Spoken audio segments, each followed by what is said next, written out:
Welcome back. We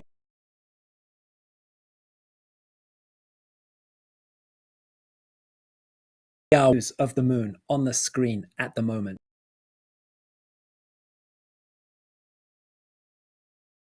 In our main screen, we have the view from Tucson, Arizona, from our time and date by the Earth's dark umbral shadow. We're about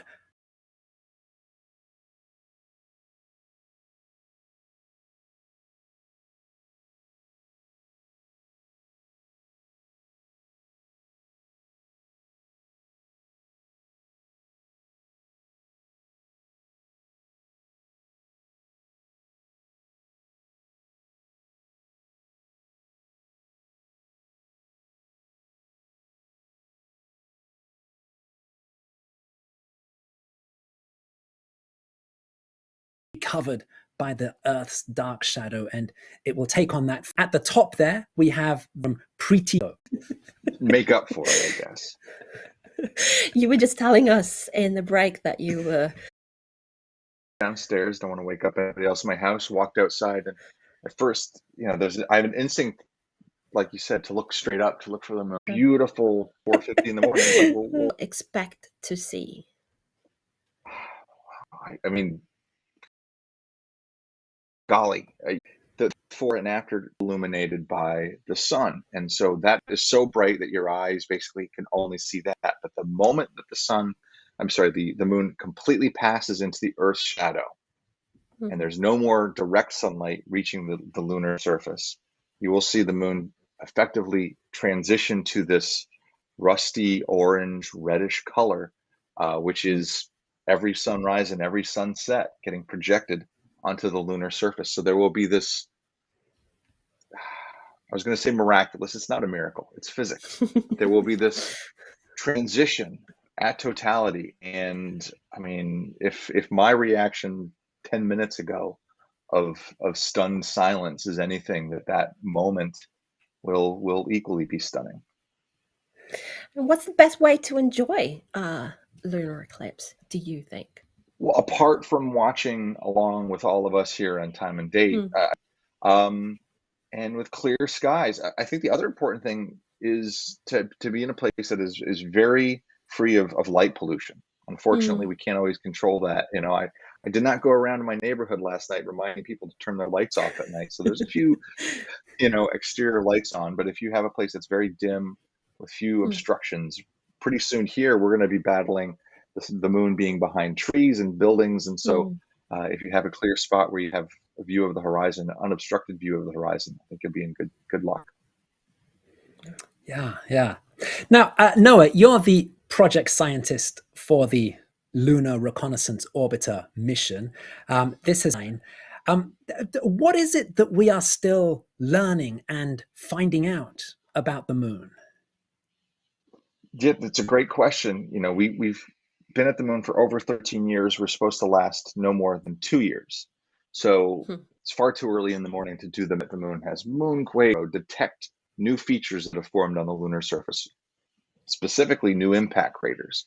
So by measuring the amount of change over 13 years, we can predict what's going to happen over 10,000 years or 1 million years, and basically use this very small observation window that we currently have and say, well, if this is the rate at which new impact craters are forming, observations. And so, going back to the moon with Artemis. Here at what we're seeing in the picture there.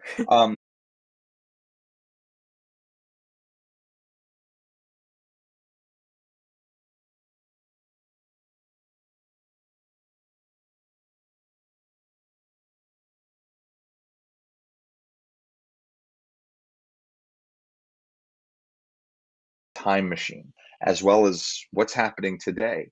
Even though right now a portion of the moon is being blocked from the sun, normally we have the beautiful solar rays and solar energy hitting the lunar surface. And so learning what happens when that process is going on is really important. And so Artemis will give us this opportunity to learn about ancient past, the present, and then apply that to understanding of what is going to happen to the Earth, to the solar system in the future as well.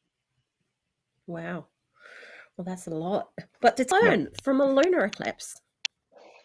So I want to ask all of the viewers to think about what's actually happening to the lunar surface. So imagine you're standing at the Apollo 11 landing site, which is now completely engulfed in the Earth's shadow. So you would have been standing there. It would have been midday, nice hot day at Tranquility Base, and then all of a sudden the sun starts dimming. So not only is it getting dimmer, the sun is fading behind the Earth, it's also cooling. If you've ever been to a beach on a very hot day, the sand gets really hot, but maybe you're standing on a large rock, or you have boulders you can stand on, those stay cooler. Well, we know that the moon's surface reacts to temperature, and normally there's 14 and a half days of sunlight and 14 and a half days of darkness for most of the moon, certainly for the Apollo landing sites. But when the sun disappears behind the Earth, it cools very rapidly, like a cloud passing in front of the sun when you're on the beach. And so what we've been able to do from orbit in previous eclipses, although we're not doing that this experiment with this eclipse, and from Earth-based assets, is actually measure that temperature change during an eclipse, that drastic temperature change. And depending on the properties of the surface, how fine-grained the material is or how blocky the material is, that cooling and heating curve during the eclipse of the surface can be different. So we can actually learn about some of the physical properties of the surface of the moon by watching those cooling curves during a normal. Can do that obviously for near side targets and gain some insight into to the surface of the moon. Wow. I'm amazed that you can talk about all these really complicated things so early in the morning, but it's super interesting. So basically, you've got it just in a short period of time. It cools off very rapidly. It's like taking something straight from an oven and putting it in the freezer. And so measuring how rapidly it cools can tell you about the properties of the surface. And again, imagine you're standing on the lunar surface, you're tending to your lunar, and the sun starts disappearing, it's going to rapidly cool down because that energy source, the sun, has just disappeared. Now, in a couple hours, it will come back and it will heat right back up just as rapidly. You don't have that normal, the sun sets and fades very gradually when you get sunset on this, or sunrise on the moon. So this is, again, a unique configuration that we get with these eclipses, that becomes an opportunity to learn something. Wow. Well, that's super interesting, Noah, and thank you so much for joining us here in the show. And we're going to bring on Matt Woods in Perth when we come back. But in between that, check out timeanddate.live. We've got more information about eclipses. We've got images, tweets, background information. And while you're in there, hit subscribe to YouTube. We've got a lot of live eclipse shows coming up in the future. So we'll be back soon.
welcome back to Time and Date.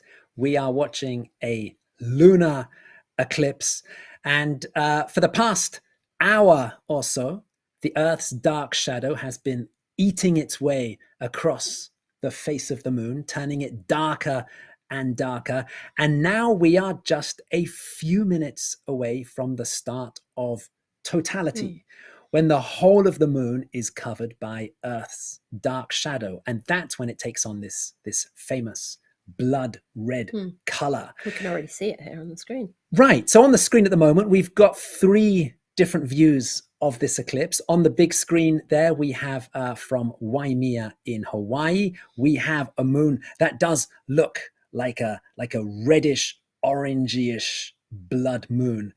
In the top right corner from the Time and Date Mobile Observatory in Tucson, Arizona, we have the same view of the same stage of the eclipse, but we've got different settings here, because when we come from this transition from the partial phase of the eclipse to the total phase of the eclipse, the brightness of the moon changes. So that edge of the moon, which is still in sunlight, that is still extremely bright. The side of the moon that's completely covered by the Earth's shadow is much darker. So in our feed, in the top present bright edge to the moon, in our main feed on the main screen from Waimea, there the settings have been adjusted to pick up that reddish color of the moon's disk. So we're looking at the same event, the same eclipse at the same time, but different settings are giving us different views of either the brighter edge of the moon or the darker, more reddish tint of the lunar disk. Yeah.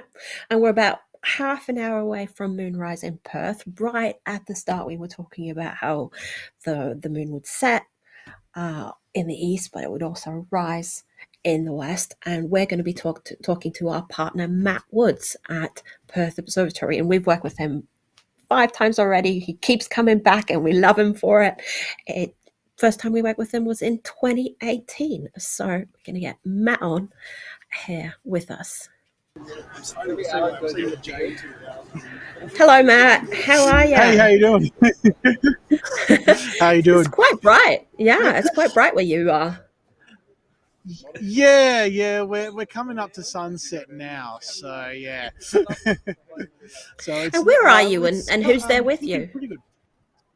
Yeah. Well, we've got all our Perth Observatory volunteers. So you saw one behind me beforehand, and but yeah, we're having a unfortunate observatory. So we've had to leave the comfort of our observatory, which is currently under a lot of cloud at the moment, and come to Matilda Bay. So we're actually on the western side of Perth, and we're looking back towards Perth CBD in West Australia. Yeah, we can see it right above you there. We've got your beautiful view there, and I can see you've got some clouds there in the horizon. Yes, yeah, and yes, they're called our mortal enemy. But we did actually have some dolphins beforehand here, so there was a lot of the kids were really interested in that as well. So yeah. Excellent. The work that goes on at Perth Observatory. Yeah, so Perth Observatory was actually started in 1896, and we actually created West Australian Standard Time, and so we were one of the big things we were supposed to Northern Hemisphere, and also just to be able to train surveyors and navigators, plus control the time for West Australia as Australia got close to Federation. But some of the more interesting stuff we've done later on, we co-discovered the rings of Uranus, so we made that joke slightly dirtier. But we did actually a lot of work with Comet Halley back in 1986. So unfortunately, I'm a month old when Comet Halley came into the inner solar system. So I'm going to have to wait till 2061 to see it. But we narrowed down the rotation of the comet to about 24 hours, 20 to 24 hours. And they also found cyanogen jets on Comet Halley as well, which is actually a component of tear gas. So that's fairly interesting. And we've done a lot. we've done a lot of asteroid searches. We found exoplanets as well. Since 2015, the volunteer group that was set up in 1996 to help the astronomers run the night sky tours, we've actually run the observatory. So the mental patients have full control of the asylum, and it's been great. We've been able to really get the West Australian public into space and astronomy.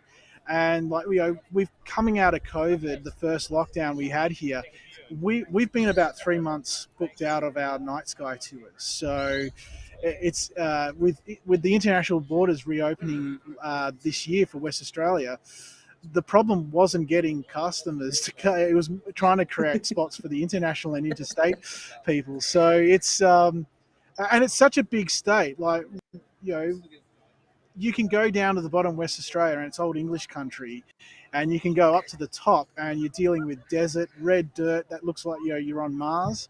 Roger,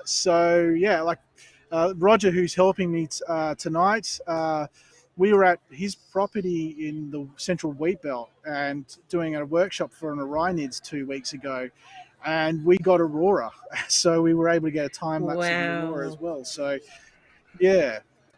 Not as good as what you guys get in Norway. We're slightly higher on the world. So, but the Southern Hemisphere has all the best objects. So, I suppose we have to give the Northern Hemisphere something. So, just a little bit there, just a little bit for the Northern Hemisphere. But it's all happening in the Southern Hemisphere because there's a total solar eclipse happening in April. And what are your plans, Matt? Yeah, so we're heading up there to Exmouth. So we're probably leaving about a week beforehand, and we're going to be doing some astronomy nights while we're up there, going along the way. So we're going to be at the Kalis Brothers site. So this is about half an hour south of Exmouth. So we get about 56 seconds of the actual total solar eclipse. So it's pretty cool because this one's actually hybrid eclipse, which doesn't usually happen over land.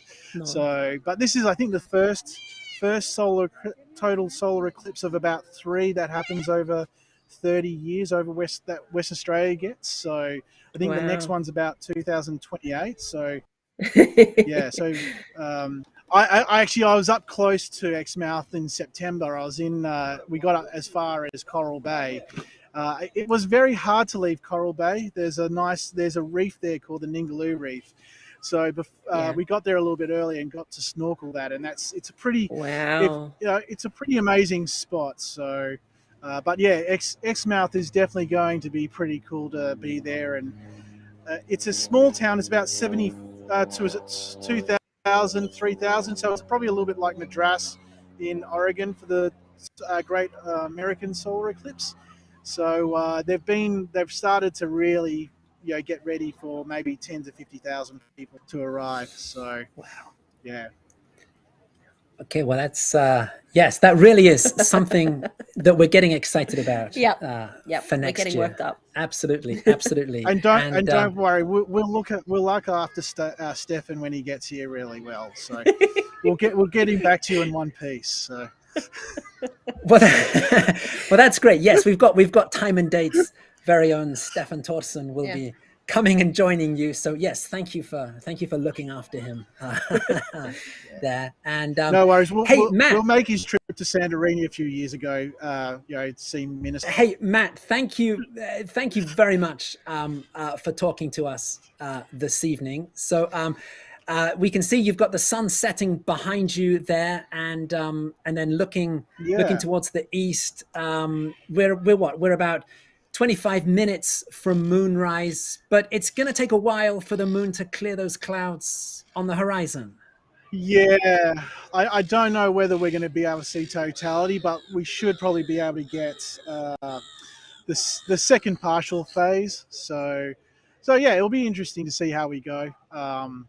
It's just going to be a shame because this is going to be the last total lunar eclipse that we're going to get till about September 2025. So, yeah, I'll have to savor this live streaming because we won't be live streaming a total solar eclipse for you till then.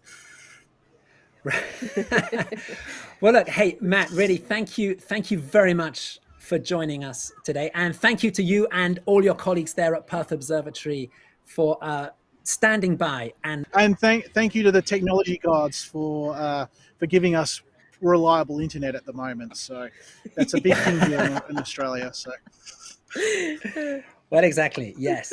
So Roger say I'm jinxing it. So yeah. Excellent. So hey, we are about 8 minutes into the total phase of this eclipse. We have around about an hour and 20 minutes of totality to come. We have a beautiful image of the red tinted moon on our main screen there, coming from the Time and Date Mobile Observatory in Tucson, Arizona. So sit back, relax, and enjoy the view. Keep an eye on timeanddate.live, where we have pictures from around the world of the event as it's happening. And Anna and I will be back with you very shortly. Just as the moon is rising in Perth, we're also heading towards the moon setting behind the skyline from our feed in New York. So that is the next highlight coming up. So stick with us on Time and Date, and we will be back with you very soon.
You're watching Time and Date, and we are watching a total lunar eclipse, and we're about 25 minutes into totality. We're looking at a big, beautiful red moon there from Tucson, Arizona, from our Time and Date mobile observatory. And then we're looking at a beautiful, big yellow moon there, depending on the filter that's being used on the moon, from Tucson, Arizona as well. I think that's our solar camera being used on the moon there. So 2 feeds from our mobile observatory, and then we've got quite dim and dark feed from New York, from our friend Captro. She's in Long Island City in New York, and she's looking across the East River towards Manhattan, and we're waiting for the moon to kind of set behind the New York skyline, maybe even the Empire State Building there. So that's why we're looking at that blackness there. But the full moon is a beautiful deep red color at the moment, and it's much fainter than a normal full moon. We've got the light being filtered and it making it really red, and that makes it easy, like we're looking here at the screen from Mauna Kea, Hawaii, from the Subaru Asahi Star camera. And because the moon is faint, earlier when we were looking at the images from here, it was really, really bright and it was washing out the rest of the sky. But now we actually can see some interesting things in the image there. And what are we looking at, Graham? Right.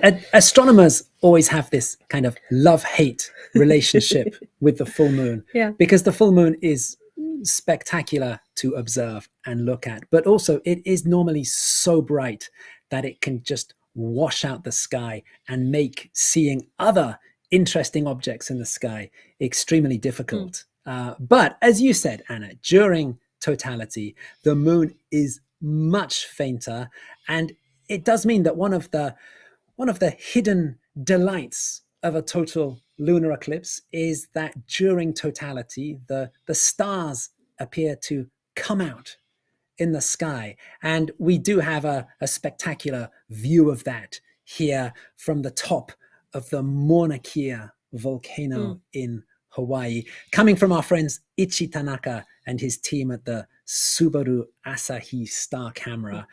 This is a camera that is pointing pretty much straight up at the moment. Here in Hawaii, the local time there, it's coming up to 1 o'clock in the morning. The moon is pretty much directly overhead. It's actually about 80 degrees altitude, which means it is almost 90 degrees, which is exactly overhead. And we can see the beautiful starry background of the sky there. We can see the Pleiades star cluster there towards the top left side of the moon. And yes, the starry sky is one of the great delights of a total lunar eclipse. There are other interesting objects in the sky at the moment. One of these is the planet Uranus, which reaches opposition tomorrow. Opposition is when a planet is directly opposite the sun in the Earth's sky. And it's normally the best time to observe the planet. It's normally at its brightest. Now, Uranus is generally something you need a telescope or binoculars to see. But around the time of opposition, it is possible to see it with the naked eye. Generally, we can't see it tonight because of that big, bright full moon. The moon is also at opposition tonight. It's also directly opposite the sun in the Earth's sky. So the full moon and Uranus are extremely close in the sky. But as the moon gets fainter and dimmer during totality, it does become possible with a telescope to pick out Uranus in the night sky there next to the moon. In fact, in some parts of the world tonight, the moon does actually pass in front of Uranus. There is an occultation of the planet, in some parts of Asia and Alaska. And for the rest of the world, yes, Uranus is there, just really right next to the moon in the sky. Yeah.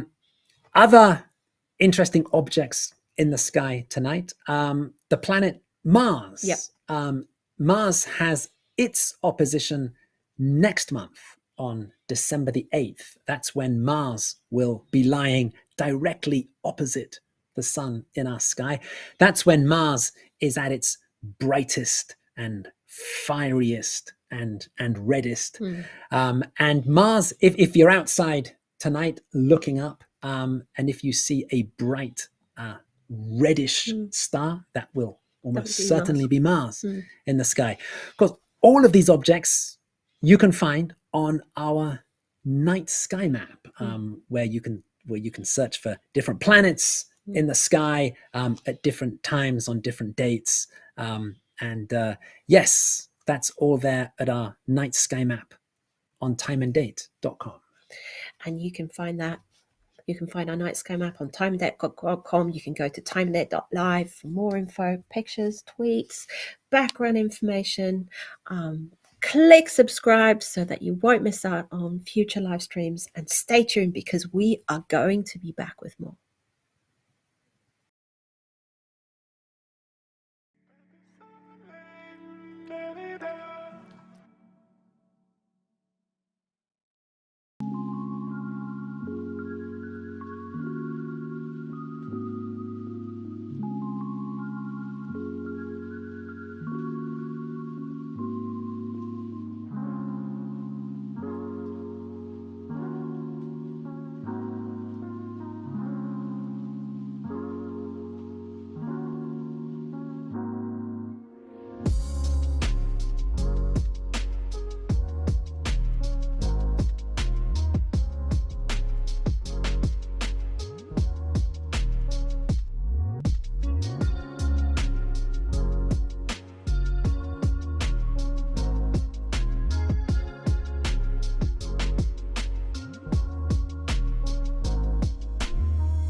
Welcome back.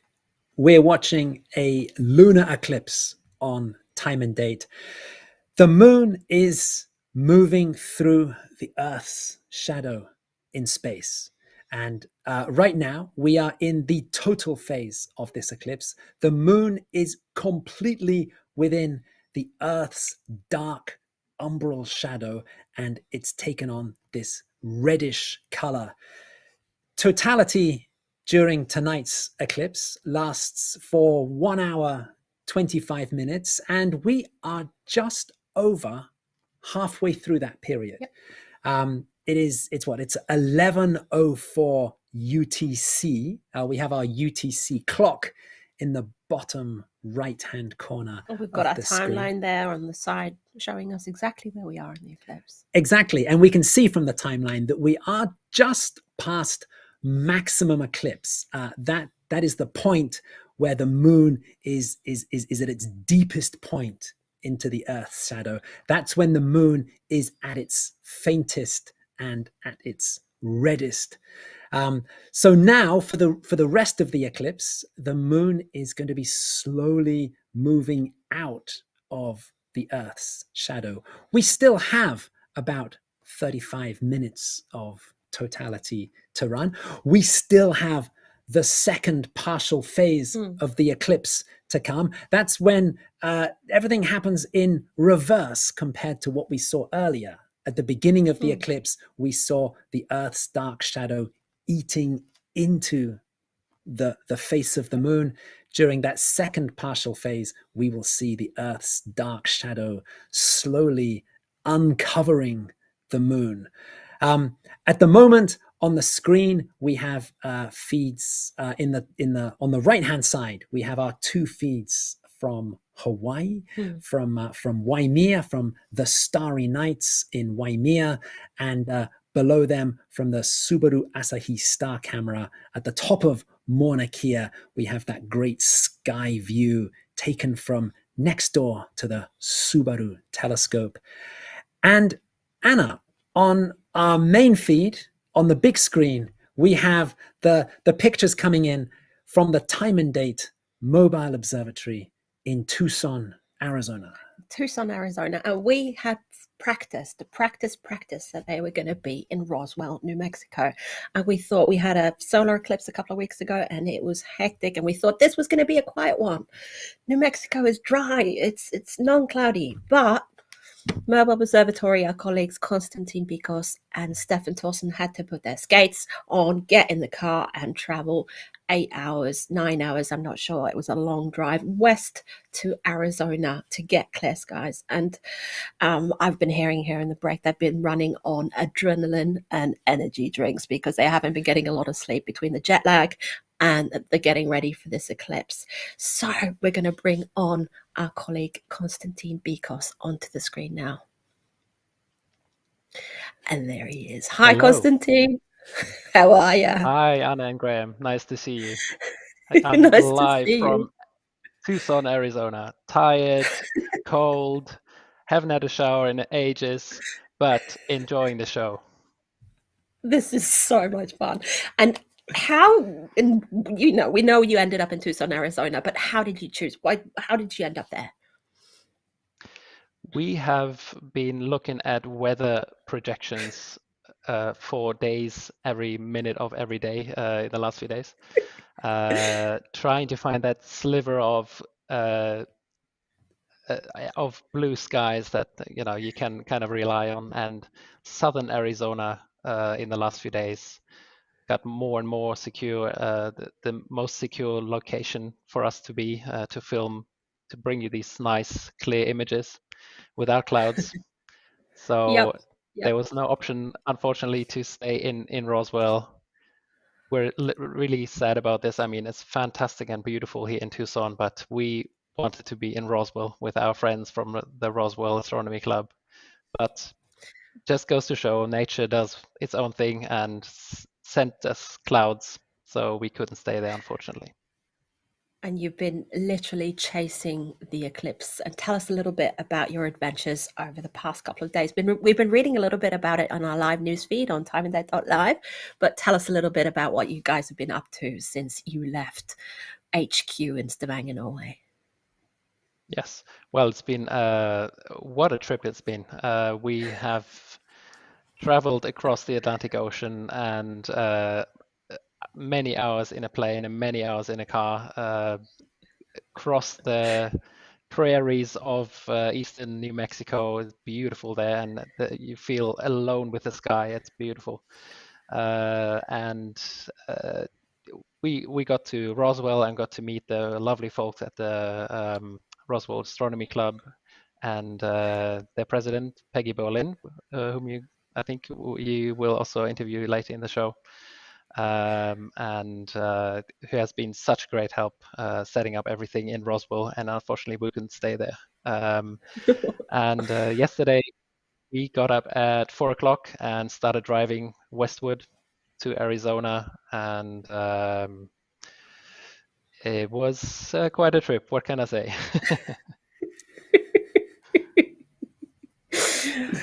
Wow, yeah, that is quite an eclipse chasing adventure you've had. Literally. So Constantine, I mean, it's now it's 10 past 4 in the morning in Tucson, so we are heading towards the end of the night and sunrise, and the moon is going to be setting. I think we're going to be losing the moon there round about the end of the partial phase of this eclipse. Yes, correct. How is the sky looking now? Sort of between the moon and the horizon, where it's going to be setting. Is it all clear skies all the way down? Is there any cloud lurking? It's the weather forecasts were right, so at least we got that one right in the bag. So yes, the skies are clear. It's looking perfect. Excellent, great. So we will be enjoying your stream from Tucson right the way through to the end of the partial phase of the eclipse. We're very happy about Wonderful. that. And if you're interested in more, go to timeanddate.live. There you can read about Constantine and Stefan's adventures. And we will be back here with this beautiful moon from Tucson, Arizona soon.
You're watching a total lunar eclipse on time and date, and we've got another 20 minutes left of totality. The moon is looking still very big, beautiful, and pink there.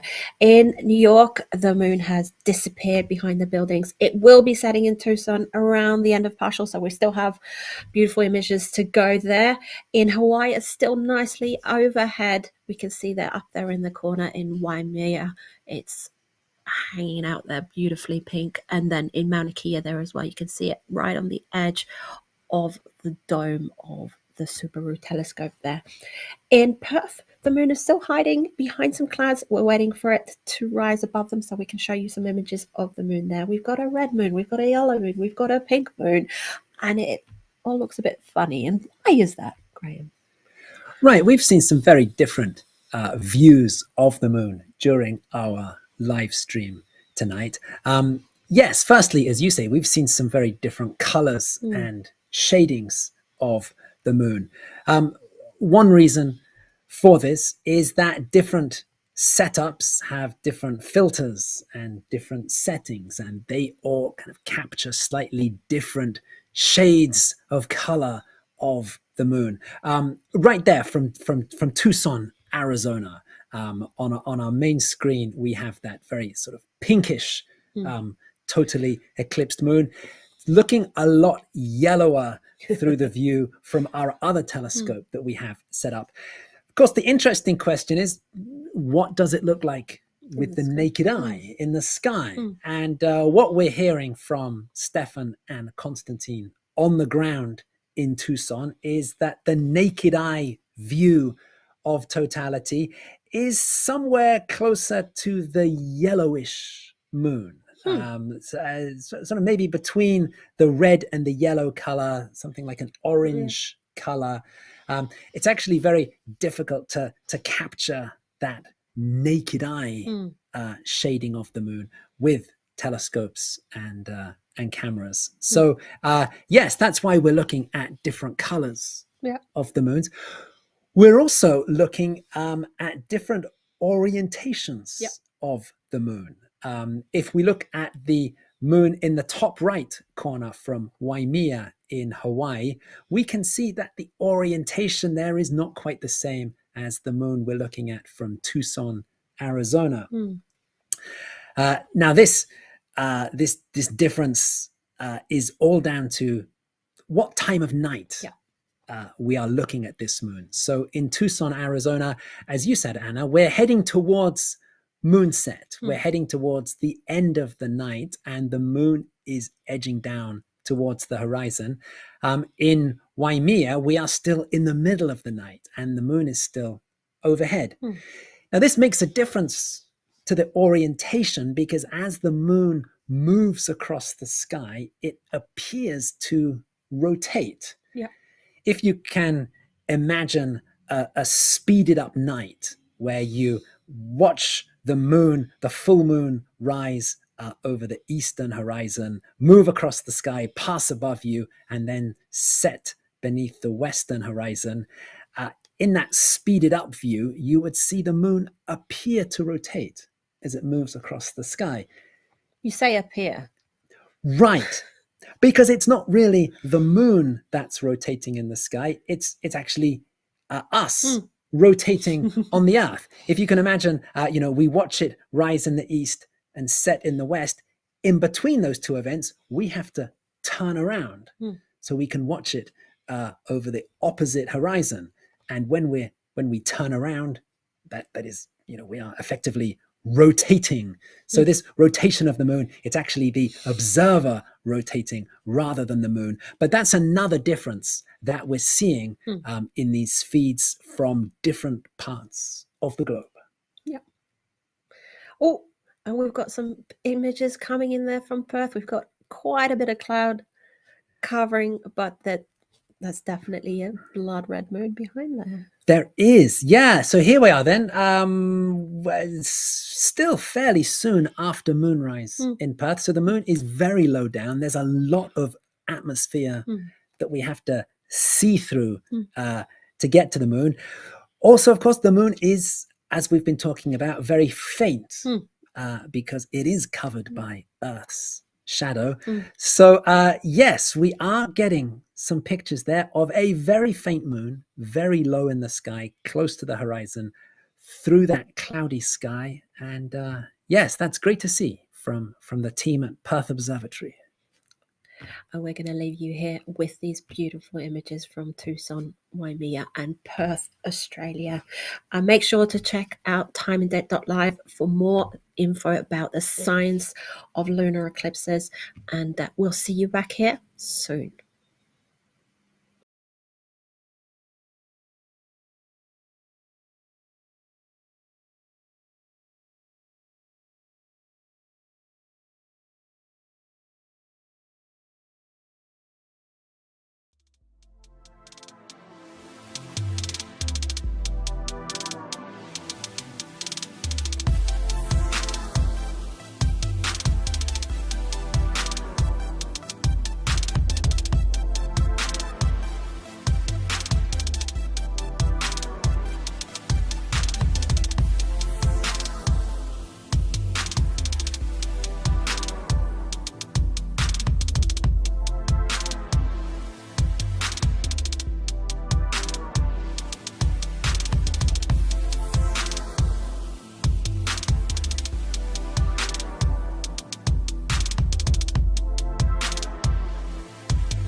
watching a total lunar eclipse here with us at timeanddate.com headquarters in Stavanger, Norway. Now we're looking at some beautiful images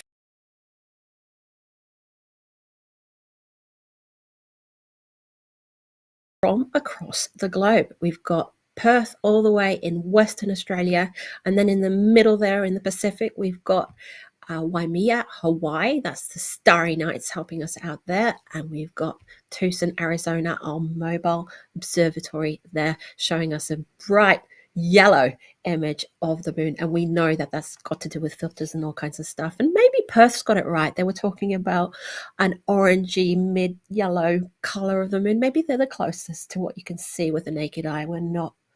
It's hard to know, but finally, Perth Observatory, the moon has risen and is above the clouds and above the atmosphere, and we're getting some gorgeous, gorgeous images of a totally eclipsed moon there. But we can see that totality is ending pretty much right about now if we're looking at UTC time there and looking at our timeline there on the side, and you can see right at the bottom there on Perth's image of the moon there that it's getting a little bit brighter, a little bit whiter there. So we're going towards the end of totality, but we still have the second partial phase to enjoy. That's the phase where the moon's shadow recedes, where everything happens in reverse, and the moon's shadow recedes from the surface, the Earth's shadow, not the moon's shadow. You have to correct me when I say things wrong.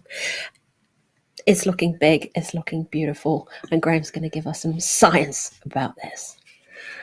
Well, as you say, Anna, yes, the moon is looking beautiful and enormous on our screen here. And in a lot of the photos on our live blog, the moon is looking huge in the sky in many of the photos.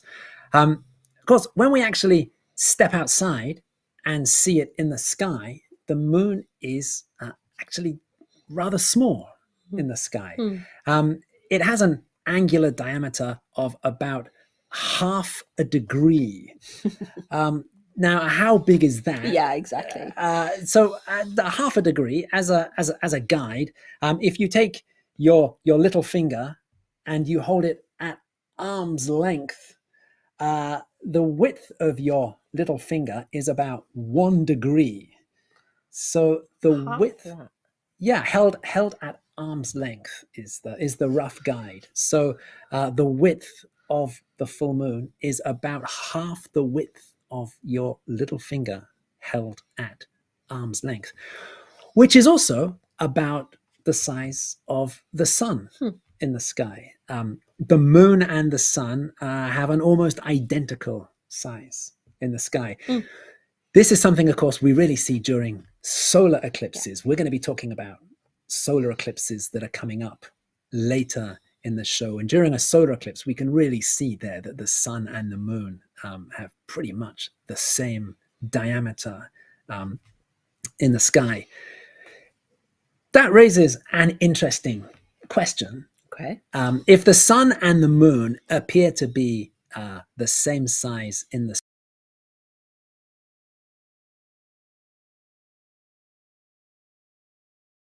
we can say that if the sun is X times bigger than the moon in real life, then it must also be X times further away. Yeah. So that when we see them in the sky, they appear to be the same apparent size.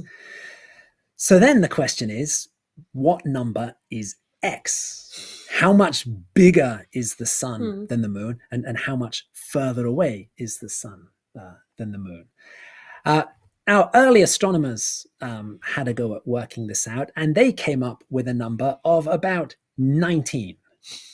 19. They thought the sun was about, round and nice number. Right, about 19 times bigger than the moon and about 19 times further away. And that kind of feels like a reasonable number.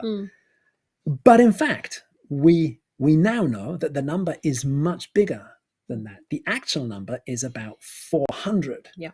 The sun is 400 times bigger than the moon, and it's 400 times further away.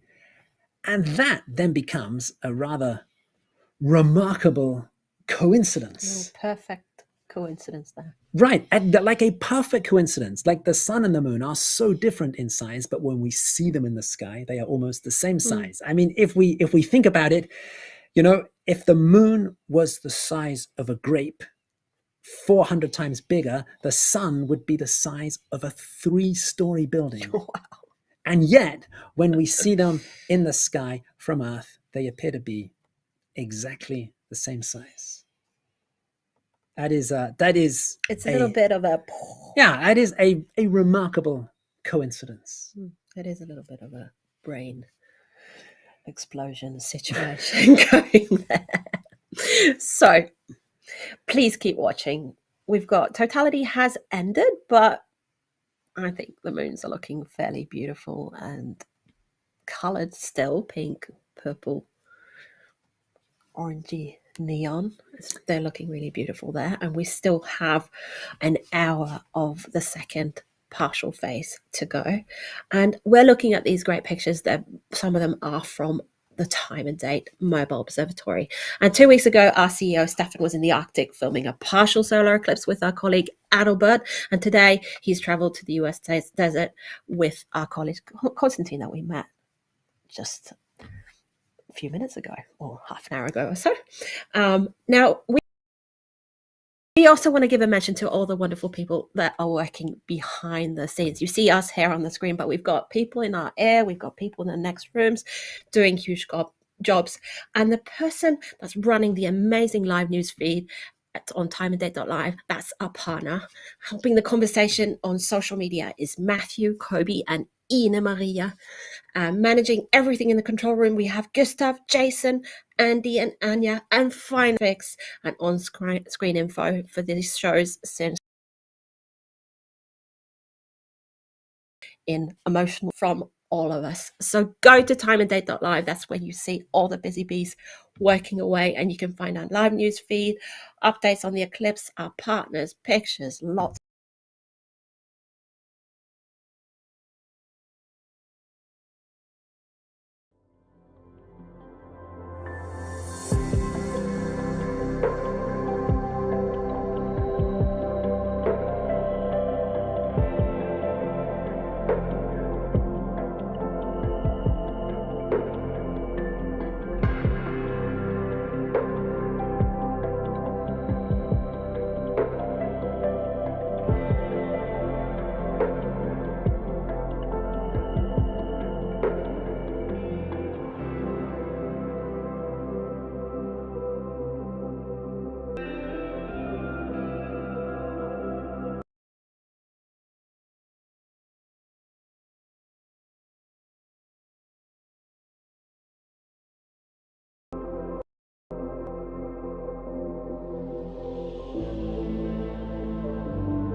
You're watching a total lunar eclipse with time and date here from the time and date headquarters in Stavanger, Norway.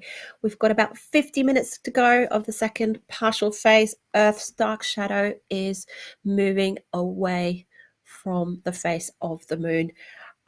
Looking down at the clock there, 12:01 UTC, and looking over at our timeline there, where we're seeing that we're at the end of totality. We're actually quite into the partial third into the second partial phase there.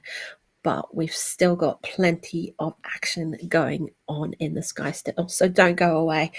This is the last lunar eclipse until 2025, but I have some amazing solar eclipses coming up. We've been talking to Matt about the eclipse coming up in Australia in April, and then we're going to be talking to Peggy Bolen from the Roswell Astronomy Club later on, interviewing her later on in the show. And yeah, Graham, there's some exciting stuff still happening in the sky. There is. Anna, the 2020s are something of a golden decade for solar eclipses. And we have two very exciting solar eclipses coming up next year, 2023. Yeah. We have a total solar eclipse that is crossing a small part of Western Australia. And we have an annular solar eclipse that will be passing across North America and South America. We can take a very quick look at a map for these eclipses. We can bring up here. This is the map for the Australia total solar eclipse. This is April 20th, 2023. Here we see Australia, and on the left-hand side of the map, we see that very, very narrow reddish pinkish path. This is the path of totality. You need to be somewhere in that very small strip to see the moon completely cover the face of the sun. And the remarkable thing about this eclipse is that path of totality, it starts off across the Indian Ocean, but it just clips a small peninsula of Western Australia. This is the Northwest Cape, and this very narrow path just clips this small peninsula, and it means we will have about 1 minute of totality there on the Northwest Cape. With his telescopes, and this is coming up on April the 20th, 2023. 6 months later, we have an annular solar eclipse. Now, an annular solar eclipse happens when the moon is a bit further away and is a bit smaller in the sky. So it doesn't quite cover the sun completely. No. Instead, it gets silhouetted against the sun, and we have the effect of a very narrow ring of fire in the sky.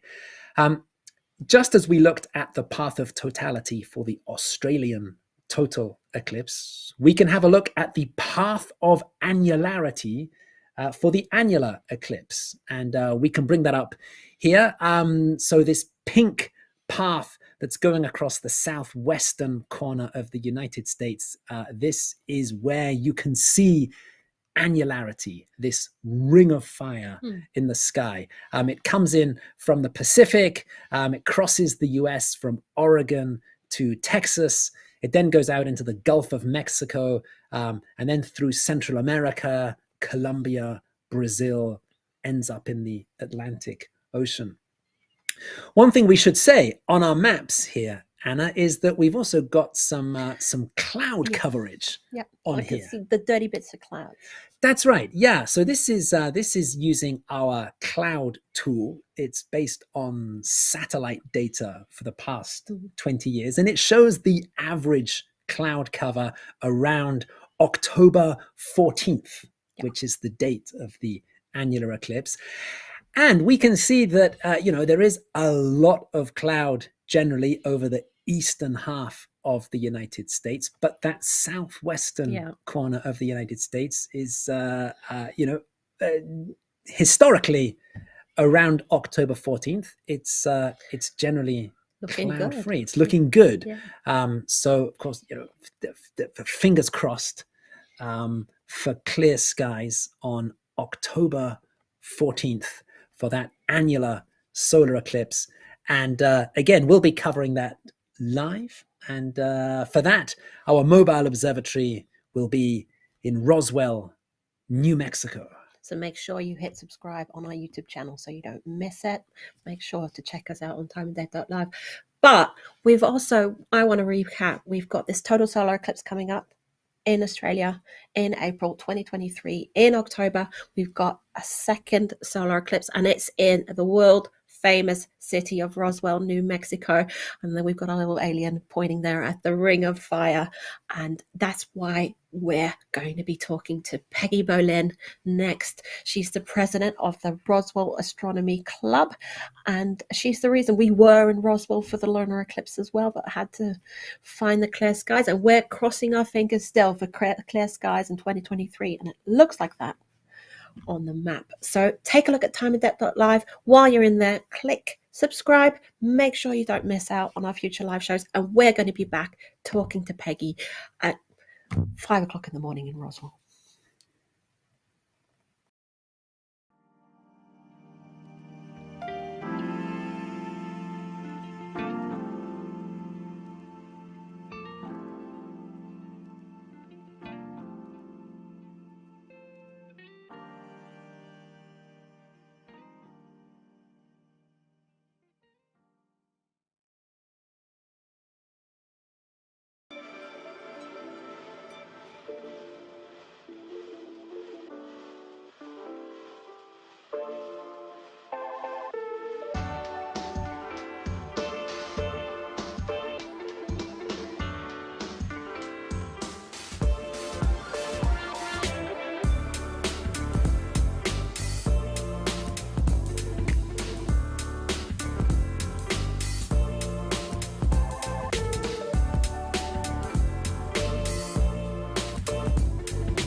You're watching timeanddate.com. We're streaming this total lunar eclipse from across the globe. The moon has already set in New York. We can't see it here on our screen. We've got two moons there going from Tucson, Arizona. The moon will set near the end of partial there. It's going across there from footage from Perth Observatory, but they're not at the observatory. They're on the beach and looking at that beautiful eclipsed moon. So we've got a lot of things happening on the screen here, and there's about to be more. We've managed to catch up with Peggy Boleyn. She's the president of the Roswell Astronomy Club, and our mobile observatory. They're streaming from Tucson, obviously, but they were supposed to join her in Roswell. So Peggy, commiserations on the weather. How are you? Where are you? I thought we were going to have blue skies, and nope. I woke up at 4:00 this morning, cloud cover, 100%. I'm like, shoot. And you're in the right place for clear skies. But where are you right now? Obviously, you're not on a rooftop in downtown Roswell. No. I'm sitting in my family room in west part of Roswell. So I stepped outside, still cloud covered. I'm like, darn it. So yeah. And it's fairly early morning for you there. Yeah. Yes. It's what, 5:30ish for you in the morning? 5:20, I guess it is. 5:30. Local time. So yeah. So early. So thank you for getting up and talking to us anyways. Yeah, thanks for getting up, Peggy. And we're so disappointed that our mobile observatory team is not there with you on a rooftop in downtown Roswell at the moment. But we know that Stefan and Konstantin spent the weekend with you there. You were doing some looking ahead to the solar eclipse next year, and they were meeting some of the Roswell Astronomy Club as well. And yes, how was the weekend with the mobile observatory team? Oh, they're wonderful people. We had so much fun. We went out to lunch together, and then they came over to my house for dinner. And then we went out to dinner the following evening. So we're getting some plans for next year. Yeah, excellent. And we're definitely excited about collaborating with you again next year. Peggy, could you tell us a little about the Roswell Astronomy Club? Sure. The Roswell Astronomy Club has been around for over 50 years. And we had the Dragonfly Festival. We had a table there. At the Science and Art Festival in Roswell, we had a table there. So we're trying to get out to the public and get them to understand about that there is a club, Roswell Astronomy Club, and that we do moon gazes and star parties and other things, so that people can see the moon through the telescope.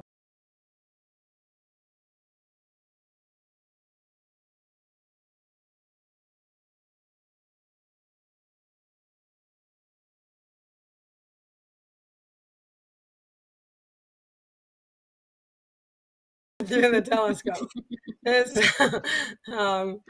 But anyway, so it's a good club.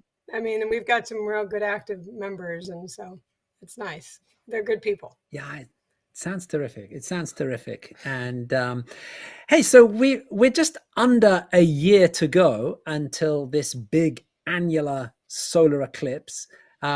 We were looking at a map earlier, and the path of annularity crosses the southwestern corner of the United States from Oregon down through Texas.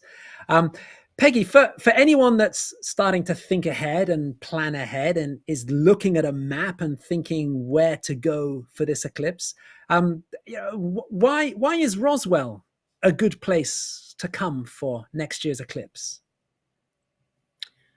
Well, it's not a huge city like Dallas or Albuquerque. It's not a teeny town. We have a lot to offer, being a city of about 50,000 people. We have good hotels. We have great restaurants. There's a lot to see in the southeast area of New Mexico that people don't realize. Carlsbad Caverns, for one, is one of the national parks. We have Bottomless Lakes, Bitter Lake National Refuge. Hey, we have aliens here. We have UFOs. I mean, our downtown is so quirky and adorable. The UFO museum. Our McDonald's is in the shape of a spaceship. I mean, we have all these. If you like aliens, this is the place to go if you're going to see something cool, but fantastic, having to do with a solar eclipse. So Roswell is a nice place to be, and plus, hopefully, we'll have clear skies. I mean, we normally do. So this is like a weird thing, having cloud cover like this. So don't be afraid. And plus, one thing that people, outsiders, if you're trying to book a room right now for the annular solar eclipse, a lot of hotels in Roswell have not heard, or probably aren't aware, that we're going to have people showing up here, and so they might not have done anything with the prices of the hotel yet, as some places do. So, it could be a good thing to get your hotel room now, and then instead of waiting till March or September. September would be bad probably, because by then, hopefully, the public will know. Yeah, excellent. And hopefully we've got the bad luck with the clouds out of the way with this eclipse. Exactly. And so at the next eclipse, we'll be back to the famously clear skies of New Mexico and the Southwest. And you've got me really excited, Yes. Peggy, to come to Roswell next year, and hopefully we will be there. Yeah, That's absolutely. the plan. We're nearing the end of this eclipse. We've still got the end of the partial phase to enjoy, so stay with us. Check out timeanddate.live for updates of other eclipses. And thank you, Peggy, for joining us, and we will be back. You bet.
You've been watching a total lunar eclipse here on timeanddate.com.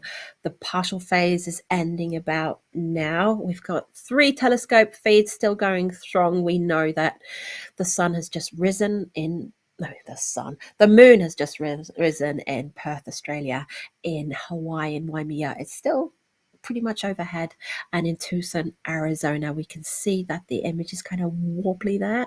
It means that the moon is quite low in the sky. It's going through has to go through some thick horizon there, some thick atmosphere on the horizon. And we've got, I don't think it's clouds. I think it's trees, cactuses. I think that's what Stefan told us in the break. So that's starting to cover up the moon there as it's setting in Tucson, Arizona.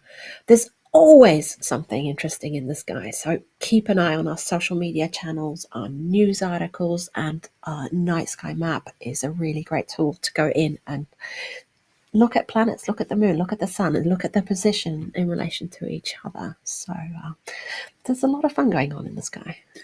As you say, Anna, there's always something interesting in the sky. Back in September, Time and Date was at the Europlanet Science Congress, which is it's a big annual get-together of planetary scientists and astronomers and science communicators. We were chairing a session on astronomy outreach and using live broadcasts of things like eclipses, to do outreach to the public. We also did a small presentation on some of the astronomy highlights coming up throughout the 2020s and 2030s, over the next 20 years or so. We were looking at notable eclipses that were coming up, and also some notable conjunctions and close approaches where planets appear to get close together in the sky. And by the way, on the screen there, that definitely looks like the moon setting behind some trees. There in Tucson. That's some beautiful leaves going on there. That is quite a spectacular moon set. Interrupted by the moon. Absolutely, yes. Yes, we were talking about close approaches of planets. Yes, we were highlighting some of the forthcoming closest approaches. One of them is happening very soon, in January. In fact, on January 22nd next year, there is a close approach between Venus and Saturn in the early evening sky. And I think we can just very quickly bring up an image from our night sky map, which is showing the view from New York on the crescent moon just about to set. And above that, there is that very bright star. That in fact is not a bright star. That in fact is 2 planets very close together. That is Venus and Saturn. They will be separated by just 1/3 of a degree in the sky, which is extremely close. How did you do it, with your little finger? Right. So 1 degree is kind of the width of your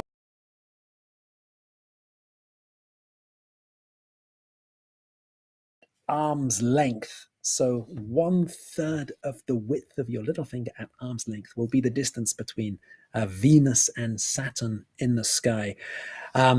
Yes, we have, as you say, there's always something interesting happening. So yes, it's good to keep an eye on our social media channels, on our news pages, and on our website for everything that's happening in astronomy. But unfortunately, we're nearing the end of this eclipse, and what an eclipse it has been. And we owe it to our beautiful and very talented partners that we've been working with several times now. So in Hawaii, we've got Ichi Tanaka and his team at the Subaru Asahi Star Camera. They're the ones that gave us that beautiful wide angle of the sky with the dome there on the side. Also in Hawaii, the Starry Nights. And we're all still looking at images of the moon from Waimea, Hawaii. That's Preeti, Krishnamurti, and Avinash Surendran there. In Perth, we were talking to Matt. He's our favourite Australian. He was with Perth Observatory. I think, yep, we got the moon up there right in time. In New York, Kat Troche from the Amateur Astronomers Association was streaming us images of the moon there, and the moon has set in New York. Alas, in San Diego, Dave Decker and Gary Hawkins, their 5th time working with us, they had to just give it up. San Diego Astronomy Association did not have any good luck with the clouds this year. Peggy Berlin, we just talked to her, and her colleagues at Roswell Astronomy Club have been really helpful, making Stefan Thorsen and Konstantin Bikos very, very comfortable and happy there in Roswell, Australia. And there they are in Tucson, Arizona. We see moon is covered by leaves there. They can finally get some rest. So thank you so much to Konstantin Bikos and Stefan Thorsen at the Time and Date Marble Observatory in Arizona. As always, check out our newsfeed on timeanddate.live. We've put all kinds of resources there, links to our astronomy tools, our night sky map, all the good things that we do here at Time and Date. And make sure to subscribe to YouTube. We've got solar eclipses coming out of our ears next year, so we're excited about that. We're going to leave you with these gorgeous pictures on the screen. But from me, Anna Buckle and Graham Jones, we'll see you in April.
time and date, we look up into the sky.